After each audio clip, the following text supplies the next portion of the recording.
ಶ್ರೀ ರಾಮಕೃಷ್ಣ ವಚನವೇದ ಗೃಹಸ್ಥರಿಗೆ ಬುದ್ಧಿವಾದ ಎಂಬ 4ನೇ ಅಧ್ಯಾಯದ ಮುಂದುವರೆದ ಭಾಗ.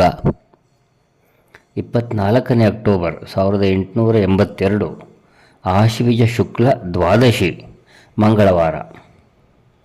ಗಂಟೆ ಅಪರಾಹ್ನ 3-4 ಇರಬೇಕು.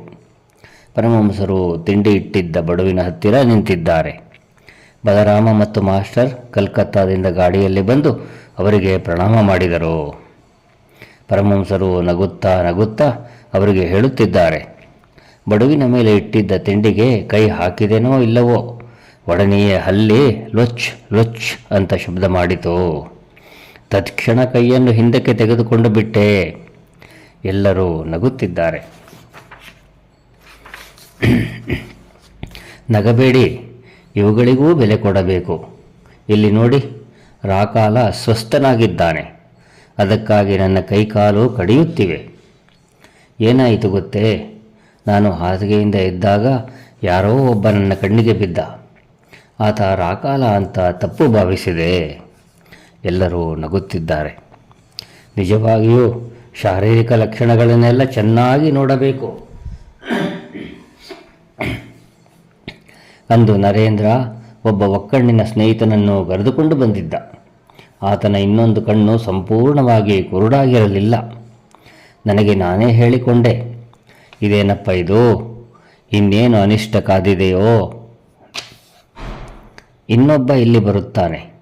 ಆತ ತರುವ ತಿಂಡಿಯನ್ನು ನನ್ನ ಕೈಯಲ್ಲಿ ತಿನ್ನಲಾಗುತ್ತಿಲ್ಲ.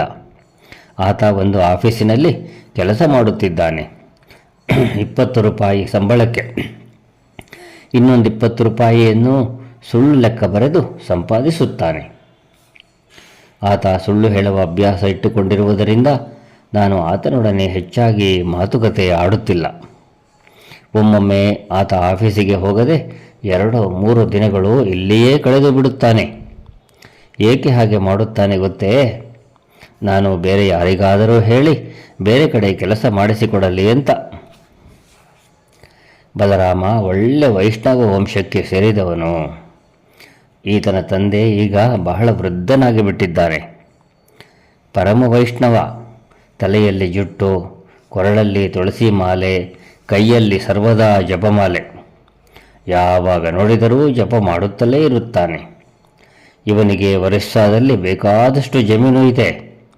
ಕೊಟಾರದಲ್ಲಿ, ಬೃಂದಾವನದಲ್ಲಿ, ಇನ್ನೂ ಅನೇಕ ಕಡೆ ರಾಧಾಕಾಂತ ದೇವಾಲಯ ಕಟ್ಟಿಸಿ ಅನ್ನಸತ್ರ ಇಟ್ಟಿದ್ದಾನೆ.